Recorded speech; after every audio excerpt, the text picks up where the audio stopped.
Someone like you thinks she can serve? Please, go home and cry, cripple. He shouted it across a crowded diner, his voice dripping with contempt, and he didn't stop at words. He shoved the wheelchair. She crashed to the floor. Scalding coffee spilled across her shirt. Her things scattered, a wrinkled handkerchief, an old unit photo, and a piece of dignity shattered. No one helped. No one spoke. They all looked away, pretending they saw nothing, and she quietly gathered every piece with trembling hands. But 30 minutes later, a military Humvee roared into the parking lot. 3 U.S. Marines stepped out, impeccable uniforms, eyes like steel. They didn't say a word, they just walked forward, and the entire diner stood up. Welcome to Grateful Stories, where tales of compassion and kindness are told. Let's uncover what really happened. White Falls, Montana, 4:03 p.m. Jessica McMillan had wiped down the same countertop 5 times in a row, but her mind was miles away. At just 21, she'd only worked at the Liberty Bell Diner for 6 months, but it already felt like a second home. The clinking forks, the smell of fried onions, the bell above the door that always rang a beat too loud. This town wasn't known for excitement. It was known for silence. For veterans who returned from war and said little. For locals who didn't ask questions unless they were offering pie. And that's why Jessica noticed her the moment she rolled in every shift. Margaret Dawson, but everyone called her Maggie. 50 years old, but her eyes carried the exhaustion of 3 lifetimes. A former Marine Staff Sergeant who had survived an IED explosion in Kandahar, but not without cost. She'd lost her left leg. The prosthetic was clunky, mismatched, and worn, and she never tried to hide it. Maggie came in 3 days a week to work part-time, folding napkins, wiping tables, brewing the strongest coffee in the county. She moved like clockwork, but her presence carried weight. No small talk, no complaints, no weakness. Jessica admired her. Maggie was seated at her usual corner table, folding napkins into perfect triangles. Her wheelchair was locked in place beside the booth, the prosthetic leg barely visible under her jeans. Then the bell above the door rang, hard. 4 men barged in, laughter already too loud, boots clomping like they owned the place. Jessica knew trouble when she saw it. The biggest one swaggered like he was still in boot camp. Mid-30s, buzz cut, scar above his lip. She remembered seeing him once before, loudmouth at the gas station. Rumor was he'd been dishonorably discharged. Name Brent Wallace, if she remembered right. A guy who thought uniforms gave him power even when he'd lost the right to wear one. Looks like we got ourselves a war hero, Brent said, jerking his chin toward Maggie without even lowering his voice. Jessica's stomach sank. Maggie didn't look up. She kept folding napkins. Wheelchairs should stay at home, one of Brent's friends snorted. Ain't no need to ruin a good meal. Jessica stepped forward from behind the counter, heart pounding. Can I help you find a table? Brent grinned. Sure, sweetheart. One close enough so we can watch G.I. Jane here pretend she's still useful. Maggie's hands didn't stop moving. Sir, I'd appreciate it if you'd keep your comments respectful, Jessica said, voice trembling, slightly but firm. Brent leaned closer, the smell of whiskey strong on his breath. You one of those snowflake types? Defending the weak and wounded? No, sir, Jessica said, trying to keep her cool. I'm just trying to keep things civil. He scoffed and took a booth 2 tables from Maggie. His crew followed, their boots scraping against the tile. The diner quieted. The old man at the counter looked away. A pair of high schoolers who'd been giggling over milkshakes suddenly found their straws very interesting. No one spoke. Maggie finished the napkins and slowly wheeled over to the crew's table, her posture straight, shoulders square. Would you gentlemen like menus? She asked, voice steady. Brent smirked. Sure thing, Wheels. Roll it on over. Jessica flinched. Maggie placed the menus neatly on the table, turning to go, when Brent's hand shot out and gripped her wrist. So you're really a jarhead, huh? He sneered, eyeing the faint Marine Corps tattoo visible under her rolled-up sleeve. Let me guess, office duty, right? Filing paperwork while the real boys fought? Jessica moved from behind the counter, but Maggie's voice stopped her. Remove your hand, she said calmly, steel in her tone. Brent let out a laugh and shoved her arm back. Or what? You'll wheel me to death? One of the men behind him laughed so hard he snorted. Jessica's fists clenched. She looked around, but Dave, the manager, wasn't in sight. Of course not. As Maggie turned her wheelchair to leave, Brent jabbed a foot out and blocked one of her wheels. Did I dismiss you, Marine? Jessica was already halfway to the table when it happened. One of the other men, the heavy-set guy with patchy facial hair, got up and walked behind Maggie. He grabbed her wheelchair handles. Without warning, he shoved. The wheelchair hit the edge of a nearby table leg and tipped. The crash was deafening. Coffee cups shattered. A tray of silverware clattered to the floor. Maggie hit the tiles hard, her prosthetic leg twisting underneath her body collapsing awkwardly. Time froze. Jessica's hand covered her mouth. Her legs refused to move. Maggie lay sprawled on the floor. One hand braced her against the tile. The other reached instinctively for the scattered contents of her purse. A folded handkerchief, a leather wallet, and a small, worn photo of her old unit, now fluttering under a nearby chair. Her face betrayed nothing, but Jessica could see it in her eyes. Pain, humiliation, something deeper than either. No one helped, not even the old couple by the window. Just silence. Until a small voice whispered, "Dad, is she a soldier? Like you were?" Jessica turned. It was a little boy, maybe 8, sitting with his parents near the far window. The father wore a battered jacket with Desert Storm patches. His eyes were locked on Maggie, then flicked sharply toward Brent and his gang. "Yes, son," he said after a long pause. "And from the looks of it, a real one." He stood quietly but with purpose. Pulled out his phone. "I need to make a call," he told his wife. He stepped outside. Jessica finally moved. She rushed to Maggie's side, but the older woman was already pushing herself upright with mechanical precision, lifting her wheelchair with the practiced strength of someone who had done it too many times. "You okay?" Jessica whispered, kneeling beside her. Maggie nodded once. "I'm fine." But her jaw was tight, her knuckles white. Behind them, Brent let out a fake yawn. "Man, these floor shows just keep getting better." Jessica turned toward him. "You need to leave," Brent smirked. "Or what?" And that's when the door creaked and opened again. Jessica's breath caught. A sound rolled into the parking lot. Deep, heavy, unmistakable. A military Humvee. And 3 silhouettes emerged.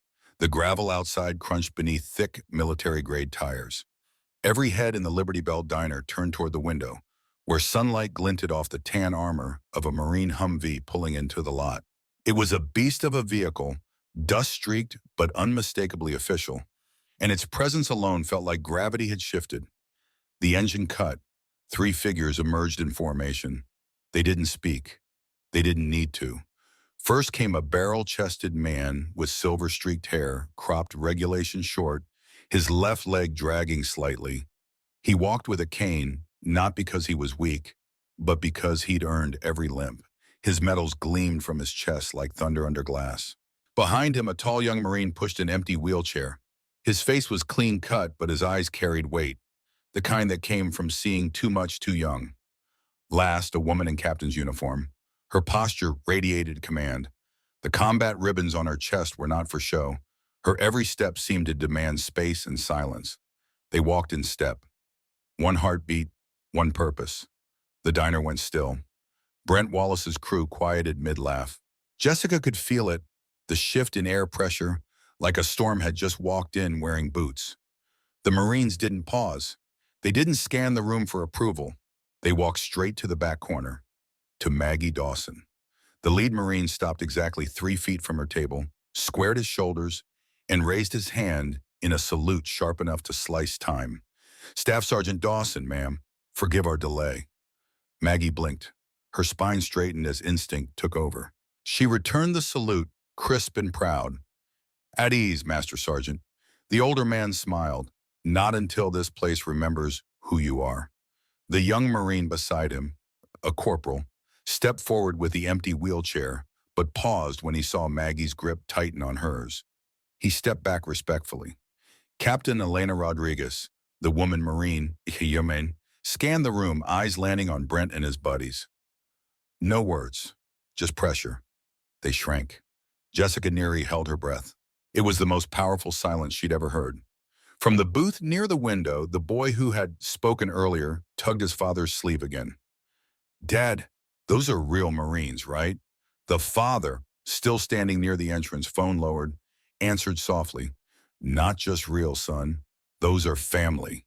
Jessica's heart thumped as Captain Rodriguez turned to the staff. "4 coffees, black." Yes, ma'am," she stammered, turning to the coffee pot with shaking hands. At Brent's table, the 4 men now sat stiffly. Their laughter was gone. Their swagger vanished. Even the heavy-set man who had shoved Maggie was suddenly too interested in his glass. The master sergeant, who introduced himself as Wilson, remained standing beside Maggie. "I received a call from Lieutenant Crawford. He said one of our own was disrespected on civilian ground." "It's nothing," Maggie said quietly. "With respect," Wilson replied, voice unwavering, "it's not nothing." The corporal standing behind them shifted slightly. "Staff Sergeant Dawson led our convoy through Kandahar when we were hit with IEDs. Saved my life, and 4 others." Maggie looked up, startled. "Jenkins?" He nodded. "Still green, ma'am, but I never forgot what you taught us." Jessica glanced around and saw it happening. One by one, patrons began to stand. An elderly man in a Korean war cap, a woman in civilian clothes with an Air Force pin. 2 younger men who had been quiet in the back corner now stood as well, hands over hearts. And then came the voice. "Attention!" It was Lieutenant Crawford, the boy's father, who had returned from his call. Half the diner snapped to attention. It wasn't loud. It wasn't rehearsed. It was real.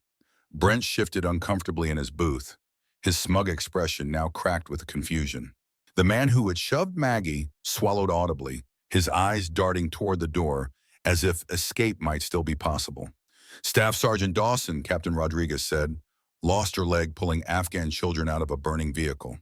She earned the Bronze Star with valor. 23 years of decorated service." Maggie's voice was low. "That part of my life is over." Captain Rodriguez knelt slightly, just enough to meet her eyes. "The Corps is never behind you, ma'am. We don't leave our own." Jessica's hands trembled again, but this time not from fear, from pride. Dave, the manager, finally emerged from the kitchen. He looked around, then hurried toward the Marines. "Your meals. They're on the house, of course." Master Sergeant Wilson didn't blink. "Marines pay their debts, sir. Always have. Always will." Behind the counter, Jessica fought back tears. The coffee pot steamed. The boy, Tommy, leaned close to his dad. "Can I draw her something?" His father smiled. "You do that, son." Maggie sat taller now. Her shoulders relaxed, but her eyes were sharper. She looked around and for the first time truly saw the room. They were standing. For her. And for the first time in years, she felt seen. The silence that followed wasn't just reverent. It was corrective. Like the entire room was realigning itself around truth. Maggie Dawson sat still, shoulders squared, lips pressed tight. But her eyes, they moved, scanning, reading faces. There was no pity in them. Only calculation, recognition. And for the first time since the Humvee pulled up, she spoke not just to the Marines, but to the room.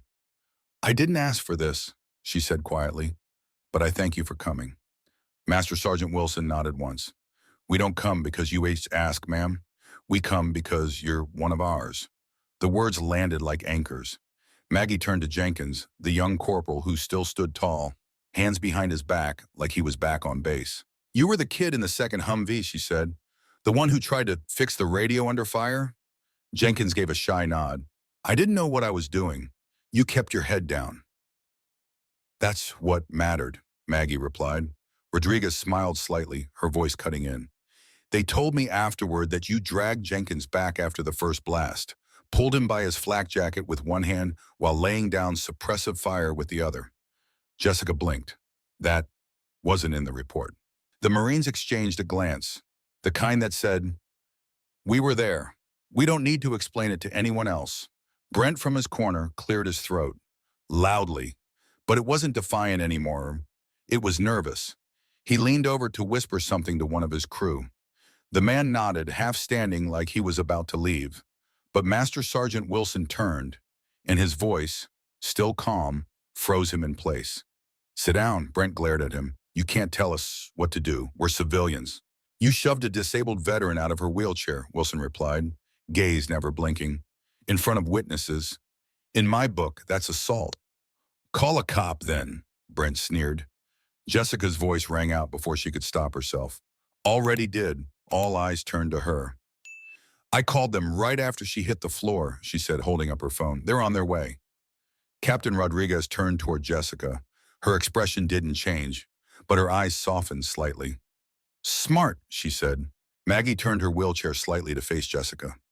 You called them? Jessica swallowed. I couldn't just stand there.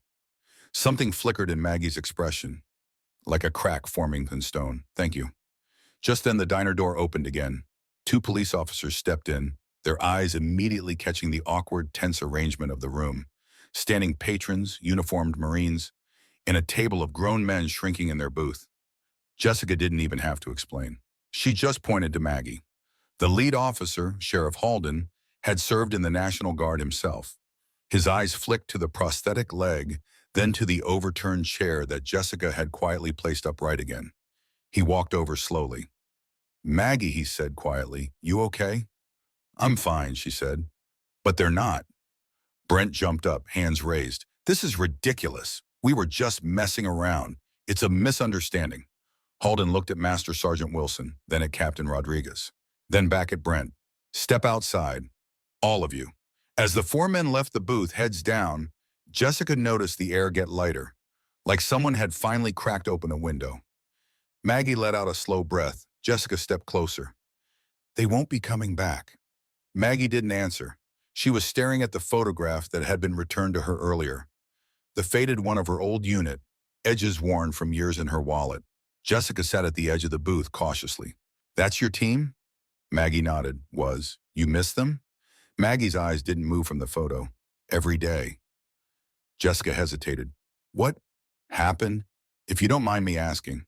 A long pause, then quietly. Two survived.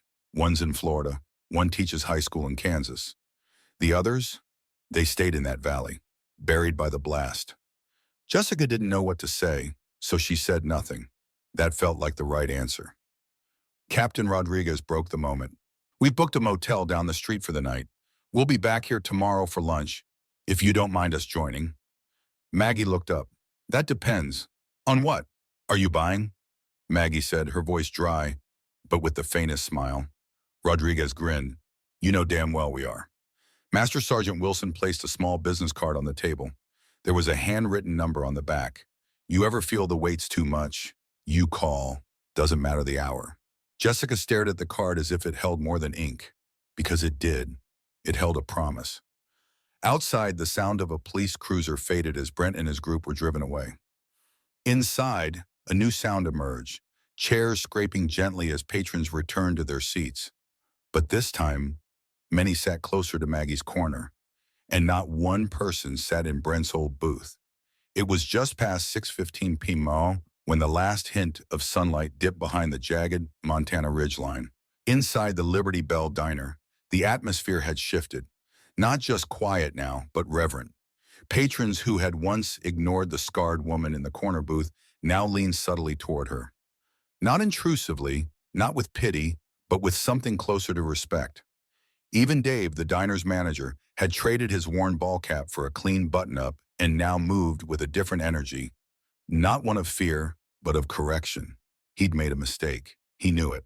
Refills, Miss Dawson? He asked gently, coffee pot already in hand. Maggie gave a polite nod. Yes, please. Jessica watched the interaction with quiet satisfaction. For the first time, Maggie was being treated like the veteran she was, not the shadow people tried to ignore. The Marines had stayed longer than anyone expected. Their meals finished, their uniforms still pressed, but their tone more relaxed now. Like old friends gathering at the one place where no one needed to pretend. Jenkins leaned forward, elbows on the table. You remember Helmand Province? The sandstorm? Maggie raised an eyebrow. Which one? The one where we lost the convoy map and you navigated us back to base by starlight. Captain Rodriguez chuckled. She didn't just navigate, she corrected the GPS. With a compass. And stubbornness. Jessica grinned from the counter. Wait, that really happened? Maggie sipped her coffee. They give you plenty of tech. Doesn't mean you stop thinking. Jessica leaned in, drawn to the story. Were you always frontline? Maggie paused. Her voice came out softer this time. Combat medic. Most of my deployments were embedded with infantry. Rodriguez looked over with visible pride. She patched us up more times than I can count, including me. What happened? Jessica asked before she could stop herself. Rodriguez glanced to Maggie. You want to tell it? Maggie didn't speak at first. Her hand curled slightly around her mug. Then quietly, IED hit near Spin Boldak. We were clearing an aid convoy route. Elena, Captain Rodriguez, took shrapnel across her ribs. Bad. I heard the blast and ran into the fire. Pulled her behind a vehicle and stopped the bleeding with a belt and an old t-shirt. Jessica blinked. With a t-shirt? Rodriguez nodded, smiling. Still got the scar. Still owe her dinner for it. Jenkins leaned in. That wasn't even the wildest time. Remember the ambush outside Nawa? Rodriguez chuckled. Oh yeah. She climbed out the top hatch while we were pinned under fire and laid down a smoke screen. Bought enough time for evac choppers to get in. Jessica stared. How do people not know this about her? Rodriguez gave her a look, because she doesn't tell them. From her seat, Maggie offered the barest shrug. Some stories aren't meant to be worn on your sleeve. The words lingered.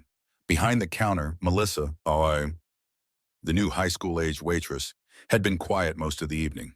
But now as she listened, her eyes brimmed with something like shame. She stepped out from the back and slowly approached Maggie's table. I'm sorry, she blurted. Everyone looked up. Melissa wrung her apron. Earlier, when they were laughing at you, I should have said something. Or stopped them, but I froze. Maggie's face was unreadable for a moment.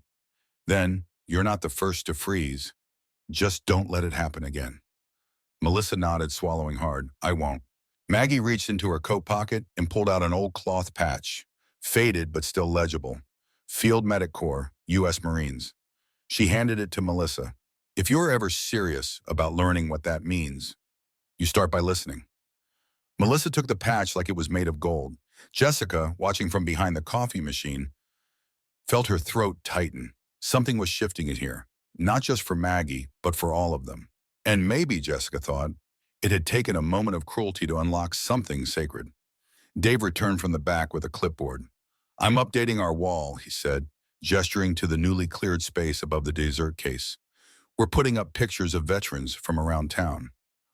With nameplates, ranks, maybe even a little write-up of what they did. Rodriguez raised an eyebrow. You finally ready to admit this place serves more than just pie? He laughed nervously. It serves stories now.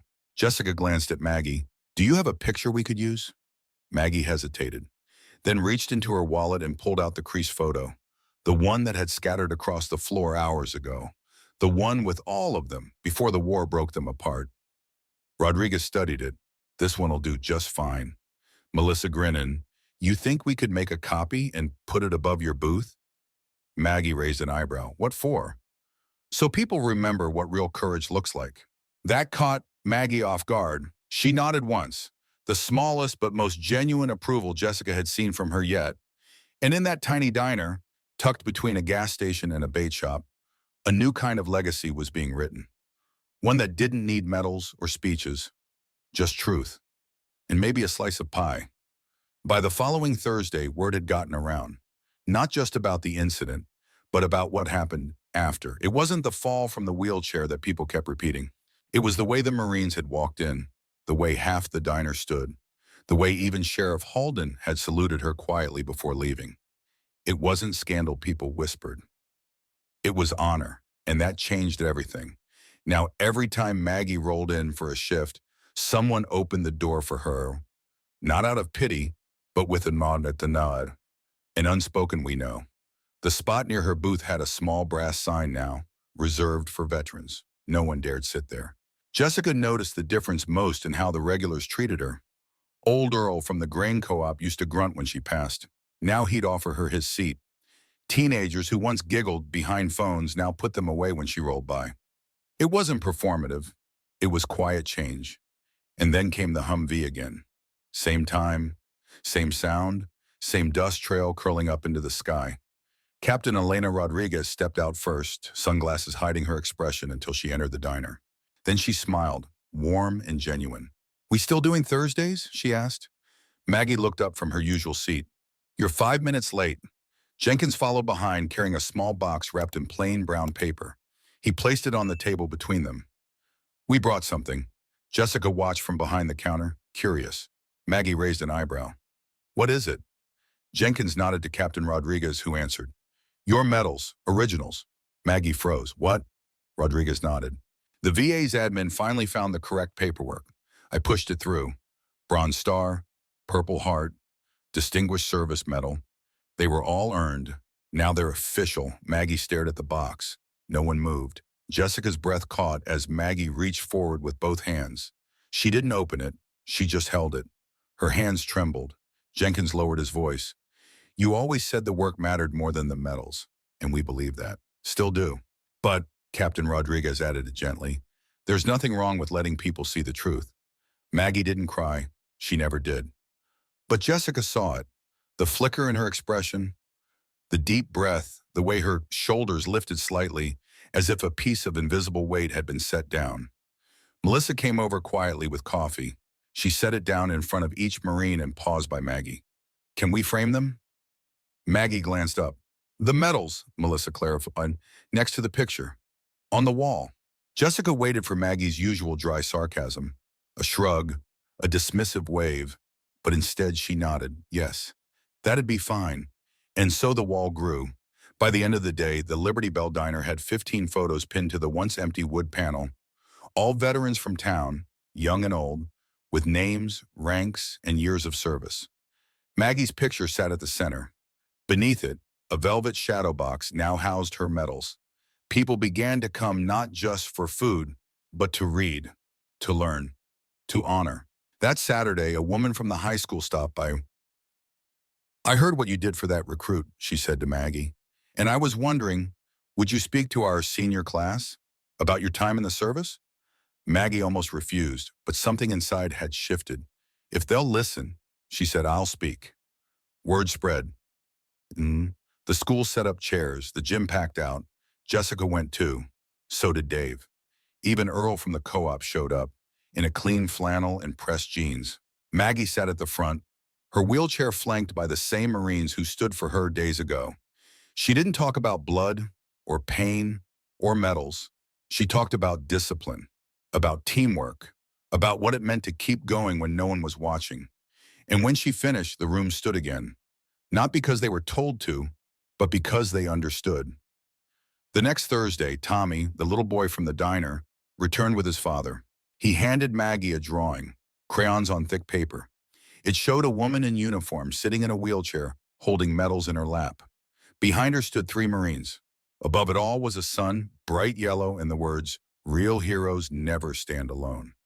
Maggie smiled for reveal that day, not just a polite curl of the lips, but a full, real smile. Jessica caught it. Melissa teared up. Something had healed. Something was still healing.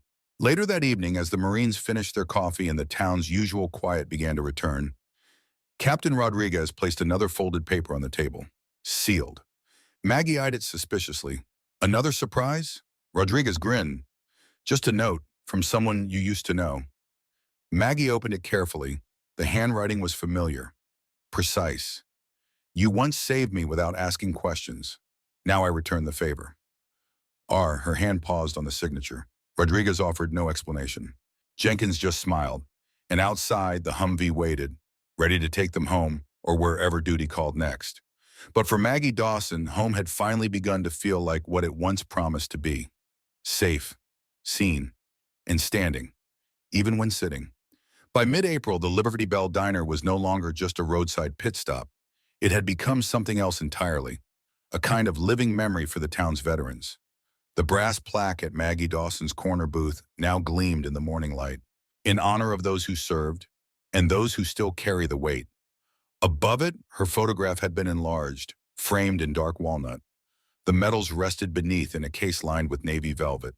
But more than that, the walls had grown. Dozens of photos now lined the perimeter of the diner. From black and white portraits of World War II soldiers to faded snapshots from Iraq and Afghanistan, every branch of the military was represented. Customers would pause before they sat down, scanning the faces like they were flipping through pages of living history. Jessica had started adding names and stories underneath each one. She printed them on parchment paper and slid them into brass holders below the frames. Dave offered a discount to veterans, no fanfare, just a quiet line on the menu. If you've worn the uniform, we cover the coffee.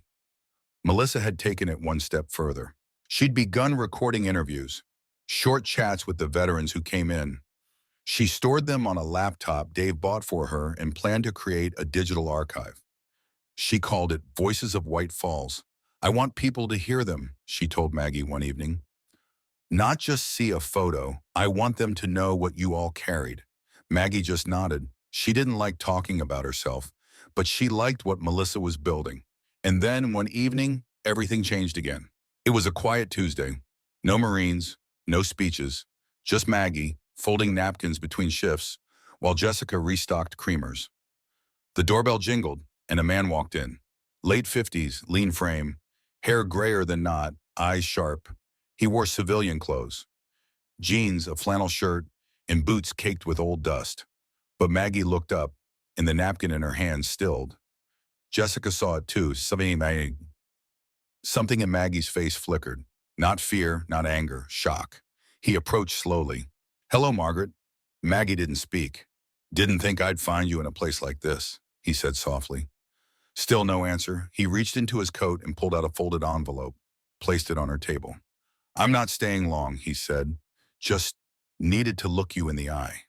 Jessica didn't move. Melissa stood frozen behind the pie display. Maggie finally spoke, her voice low. You died in Helmand. The man, tall, solemn, let out a breath that was more like a confession. Everyone thought I did. You were listed as KIA, Maggie said. He nodded. I let it stay that way. Jessica's mouth opened, then closed. She felt like she was watching a private ghost walk through someone's front door. Why? Maggie asked. The man's eyes dropped. Because I couldn't face it. What happened? What I left behind? A long pause. Then Maggie said, we buried an empty box. He nodded again. I know. No one moved. Finally, Maggie picked up the envelope and opened it. Inside was a photo. Their old unit, the same one she had in her wallet. But this one had a message scrawled on the back. You were the spine. I was just the noise. Our Jessica stepped away to give them space. When she returned minutes later, the man was gone, and Maggie was crying, silently, head bowed, shoulders shaking. But it wasn't grief, it was release. She wiped her eyes and looked up. He was our radio man. We thought he died in that second blast. We never found a body, just his helmet. Jessica sat beside her, not saying anything. Maggie looked at the photo again. Turns out, some ghosts come back. That Thursday, the Marines returned, not just for coffee this time. They brought something bigger. Master Sergeant Wilson had arranged a ceremony. Informal but powerful. They didn't wear dress blues, just their service uniforms and boots that still carried the sand of faraway places. The diner closed early. Chairs were moved. Locals filed in quietly, many with flags tucked into shirt pockets or medals pinned to lapels. Jessica stood behind the counter, heart racing. Rodriguez approached the microphone. Nothing fancy, just one borrowed from the high school gym. Today we're not honoring the past, she began.